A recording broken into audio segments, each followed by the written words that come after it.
Okay, thank you very much, Amita. I'm very glad to be here and virtually and tell you about IMERG. I have a time slot, and when I get to the end of that, someone's probably going to have to kick me off the stage, because this is a really exciting thing for me, is to see this working over the long term. On the title page here, besides my own name, it would not surprise you to know it takes a lot of people. And so this is the people in the square brackets are on the multi-satellite algorithm team for GPM. And Dave Olvin and Eric Melkin and Jackson Tan are local to Goddard and sort of form the core programming folks. My email is at the bottom, and I answer mail. Okay, so let's go. Amita gave a very nice presentation on TRMM and GPM, and so I don't have to spend a lot of time on that part.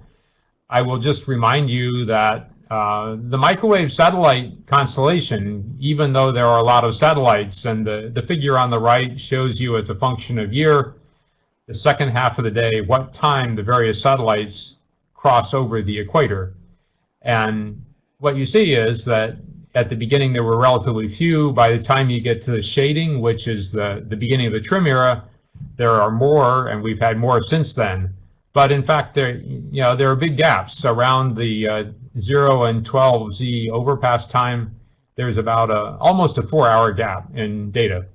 Presently, we get 3-hourly observations at least 90% of the time globally, and the current constellation has 5 microwave imagers, 5 microwave sounders, and then the data from those are converted into precipitation estimates using gprof mostly, but also another algorithm called PRPS, which is specific to Saphir.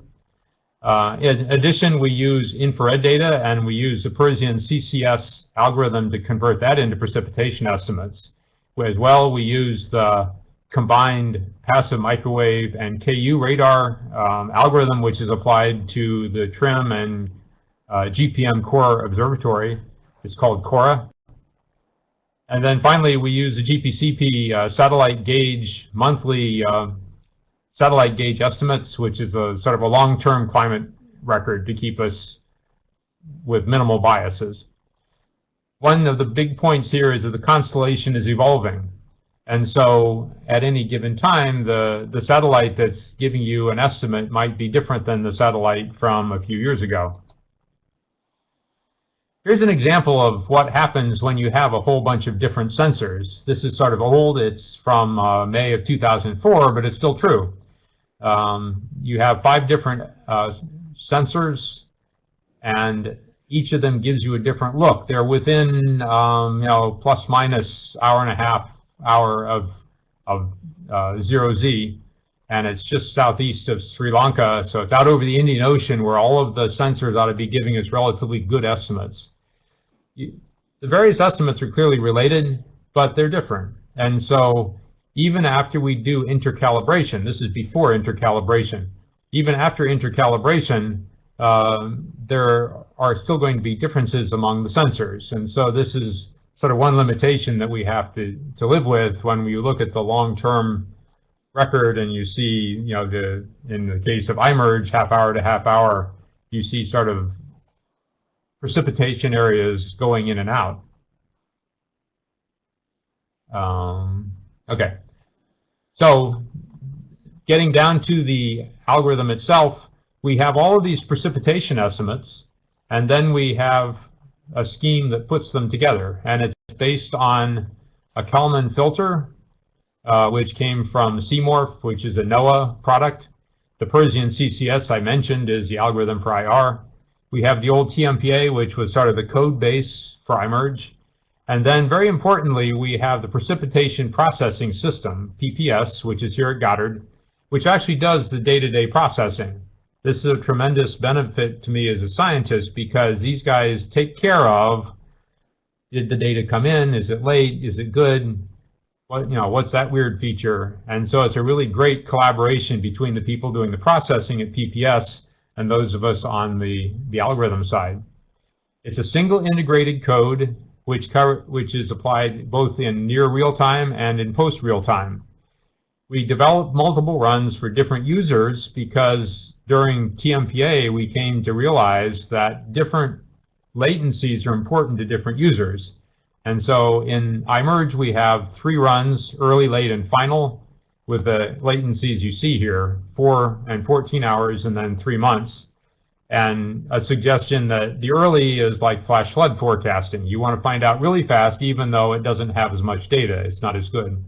The late gives you more data, and that's the last thing you can get because the final waits for 3 months in order to get the gauge analysis that we like to use to make it a really good research product. As mentioned, it's a half-hourly product, although there is a native monthly product for the final.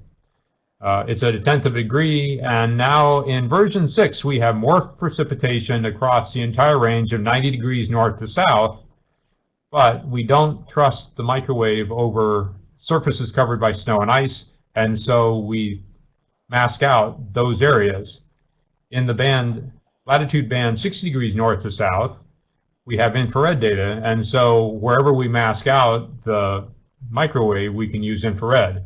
When we get outside in the polar regions, we don't have that, and so there are actual holes, and you'll see that when you look at the data set.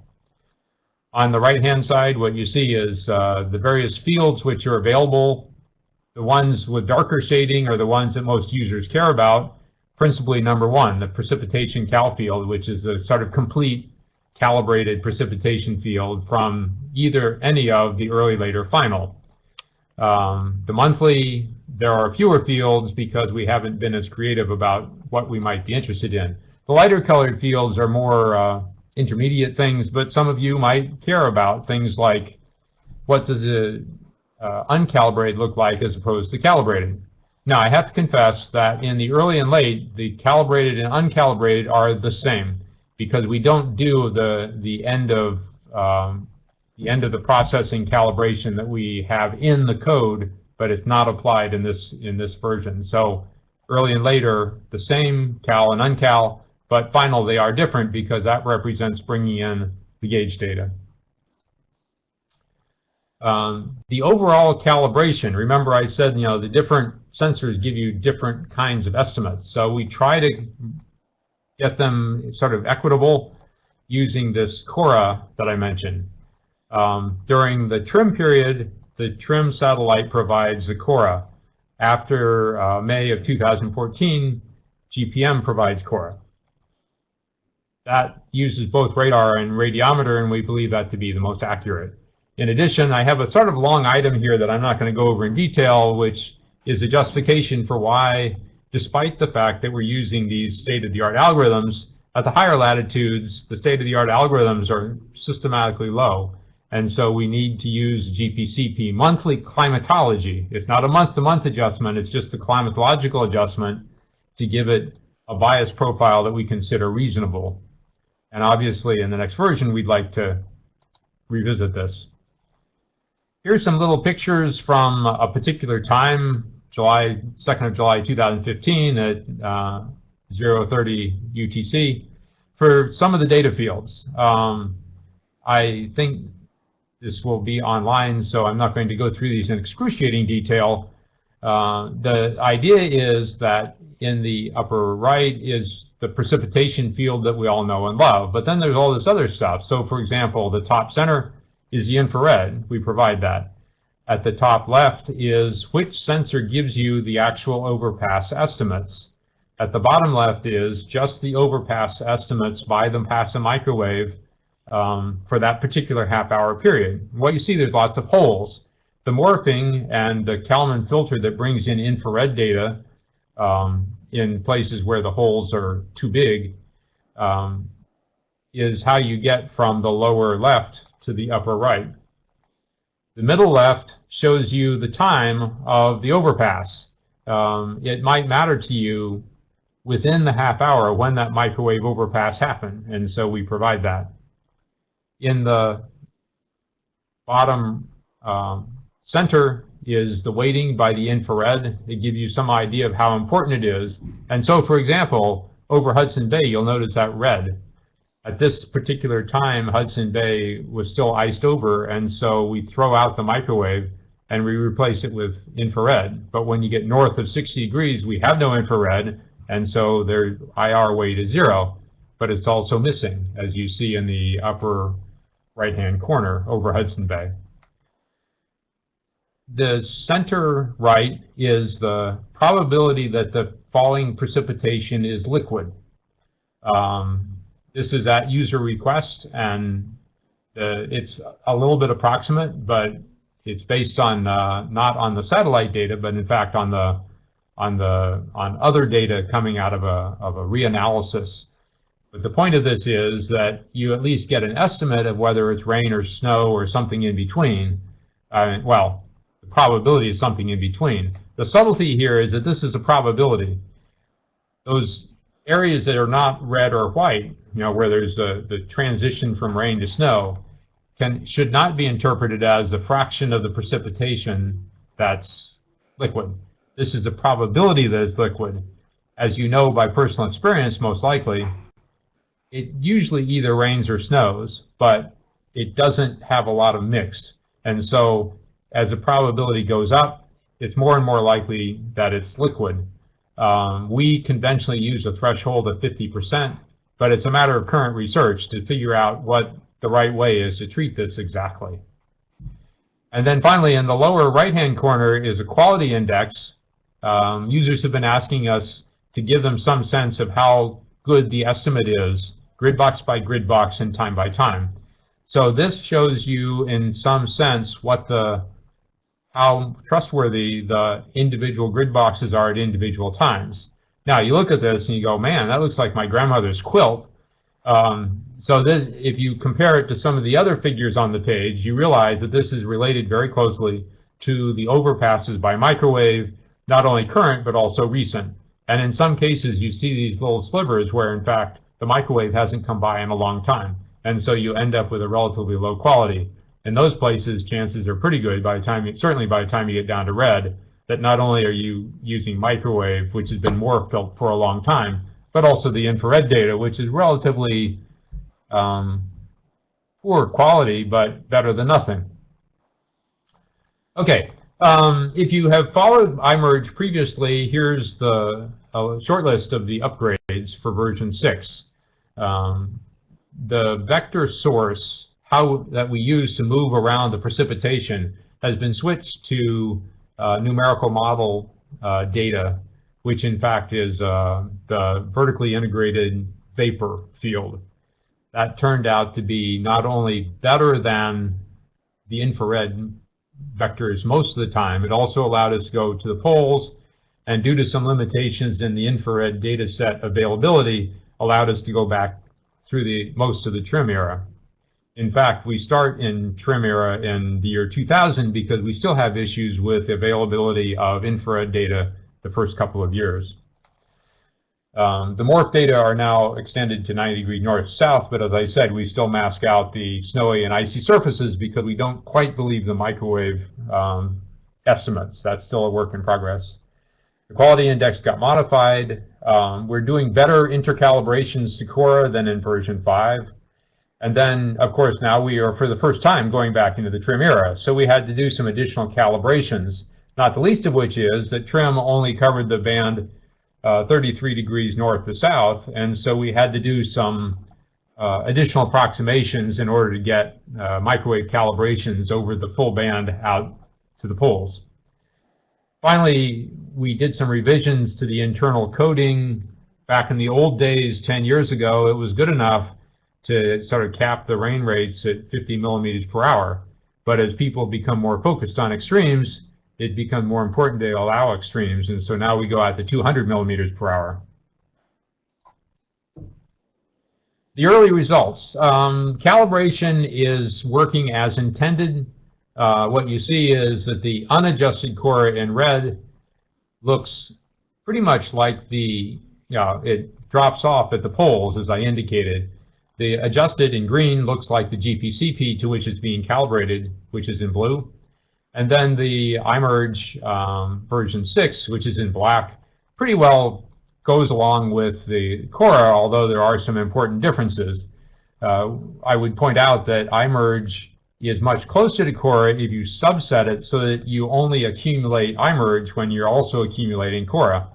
The issue with Cora is that the radar is very sparse, and so you miss some really important precipitation features.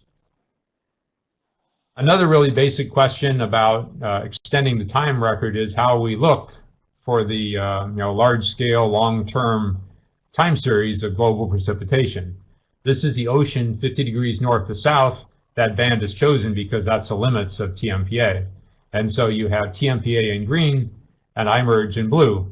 And when you look at it, you say, wow, IMERG is a lot higher. Well, not a lot higher. It's like 5 to 8%. And GPCP is also more in agreement with TMPA. But what we know from other studies is that GPCP is order of 5% low. And so I don't feel bad about the blue line being above the other two. When you look at the phasing of the peaks and valleys pretty much show at the same time. But when you look carefully, what you would see is that Cora involving radar and GPCP, which is involving only passive microwave calibration, has a systematic shift in time. There's a really interesting story to be told here, and we're starting to do that research. In addition, what you would see is if you compare, say, the red line and the blue line in that zone from, say, 2011 to 2015, the interannual variation is somewhat different. IMERG sort of pops up and GPCP takes longer. And so there's some really interesting science questions here. This is sort of an eye test, and if if this loses you a little bit, sorry, there are some of you that are going to be very interested in this, and that is the histograms of tropical ocean monthly precipitation. So this is the monthly, so you average it up, month by month, and then plot the histogram on the vertical axis is the rain rate, and on the horizontal axis is year. And so the top one shows you that, you know this, the histogram is very skewed. There's many small values and only a few big values. And so the histogram is actually colorized in log coordinates to sort of get things under control. What you see is that there is some interannual variation, and there's also some annual variation, even in the tropics. And so that's all interesting, but it's a little bit hard to parse out. So Jerry Potter, who did this work, was sort of puzzled, and I said, how about if you look at the anomalies? So the bottom figure is the anomalies. It's also in log coordinates once again, because there's lots of small values and not very many big values. And when you do that, you start to see more systematic patterns. It's a really interesting research question. We did this a few weeks ago. So, why in some years do the middle and high values change together? And, for example, around 2009-10, and in other years like 2012, the middle values get big, but the high values don't. In addition, what you can see is starting in 2014, when we shift to GPM, it seems to be the case that the PDF shifts to lower rates. This is, it says that the calibration between the TRMM and GPM eras is not 100% yet. And so it's figuring this out, sort of untangling what's going on, will be really important for helping determine the reliability of IMERG for long-term trend analysis. This is my paid political announcement. GPM, TRMM, IMERG is giving you what we call high-resolution precipitation product, which is to say, I'm giving you the best answer for this half hour, and the next half hour I give you the best answer for that half hour. But because the satellites move in and out and they're not perfectly calibrated to each other, and the sensors, in fact, don't see exactly the same things, it would not surprise you to know that there could be trends introduced by satellites popping in and out of the system. This is in contrast to the GPCP, which I've already mentioned, which is a climate data record kind of product, CDR. The idea there is that homogeneity is the most important thing. The way we accomplish that is usually by throwing out a whole lot of data that's not consistent over time. And that's what happens in GPCP. And so GPCP is a climate type product. It's more useful for trend analysis. The HRPPs like IMERG remain to be seen how reliable they are for trend analysis. That's not good or bad, it's just that there's different tools for different jobs. If you've got a screw, you need a screwdriver, not a hammer. Okay, here's my first video, which Andrea is putting on the screen. Diurnal cycle is something that I've looked at for a while. And I did this with TMPA a long time ago, but now with IMERG it's way better. Jackson Tan has been doing this work, and so here's just one example. We have the whole globe, we have region by region and country by country. But the maritime continent in particular, September, October, November, this is averaged over the entire, most of the record, 2001 to 2018 from the late run. What you see is that in the daytime, local standard time is given in the upper left-hand corner, and then also colorized as the day, between daytime land and then night lights. So, for example, you see over Sumatra that the convection blows up in the nighttime, or the daytime rather, and then as the evening comes on, it goes roaring off into the Indian Ocean. This is known, but one of the things that's really cool about this is that this is a real live precipitation data set. Doesn't depend on land radars, doesn't depend on rain gauges. You can see a consistent picture from land to ocean as that wave of precipitation exits the island. If you look at Papua New Guinea, there's some really cool stuff with the orography during the daytime, and then there's a really bright red spot just over a bay on the northwestern coast, where focusing by the surrounding land gives you really massive amounts of precipitation at night. This is better than what we did in version 5. We did a few test cases, but the better calibration has improved things. Okay, so on to the next diurnal cycle kind of thing. For those of you in the United States, you know that the central plains have some really interesting features. Things blow up on the eastern slopes of the Rockies in the afternoon, and then mesoscale convective systems form during the summer and go crunching across the countryside eastward during the nighttime hours. So this is a bit of an eye test, but for 6 different states, Jackson averaged IMERG final in solid, and then the corresponding multi-radar, multi-satellite, or multi-sensor product from NOAA, which is a radar calibrated by gauge product, in dashed. The quick summary is that we tend to have lower averages in this region, despite the fact that it's final, so the gauge data should make it comparable. Our amplitude is a little bit low in Colorado and a little bit high in Iowa, but the curves have very similar shapes and peak times. That's really important because what the numerical model people need is a reliable estimate of when the diurnal cycle peaks. It's something that numerical models have trouble with, and we can help if we give them very reliable statistics, which seems to be the case here. Here's some early results over ocean. This is once again final. It's monthly in this case. These are the tropical Pacific atolls. There's a long-term rain gauge data set called Pacific Rainfall Database, PAC-RAIN.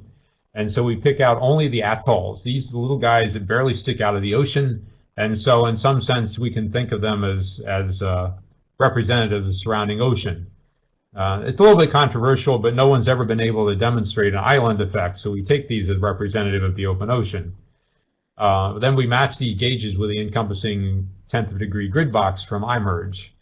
It's sparse. If you looked at the map, it would be there are 53 total atolls, but at any one time there's about 11 reporting in any given month, somewhere between 2 and 22. The bias varies with the precipitation rate, and this is really important if you start thinking about doing extremes. In this case, what we see is that IMERG overestimates at low rates, underestimates at low rates, and overestimates at higher rates. That green line, which is the quantile, matching which percentile for the different sensors, slightly concave up. In my very qualitative and limited experience so far with version 6, this is sort of systematic. That if you're good at the high end, you're probably low in the mid-range. If you're okay in the mid-range, you're probably high at the higher end. I think we'll see that in the next one. So, by chance, the bias is really tiny. If I was fudging my data in an introductory physics lab, it would come out like this. But there's offsetting errors, clearly, so you need to look at the scattergram, not just the bias. Which, by the way, is a really important point about precipitation in general. When I review papers, I frequently end up asking for the scattergram because I think that's very insightful. Okay, here's another result from Hurricane Harvey. It perched on Houston for a couple of days and gave epic, all-time record amounts of rainfall. The MRMS is in the upper left-hand corner. Once again, we think of this as the best estimator. The uncal is in the lower left. That's sort of what the satellite told us. And what you see is that in the upper box, which is a bit hard to read, area is box 2, the satellite overestimates. In box 1, which is closer to the coast, it underestimates. For reasons that are not entirely clear yet, because we just are doing this, when we calibrate with the gauge, it tones down both boxes, and so you end up with an underestimate in box 2 and something of an underestimate, and more of an underestimate in box 1. The IR, just to demonstrate that the IR isn't the problem in terms of over or under where it is, the IR tends to look like the calibrated precipitation. In fact, it's a little bit lower. But interestingly, it emphasizes precipitation more to the southwest. And what I'm going to conclude here is that we're seeing regimes.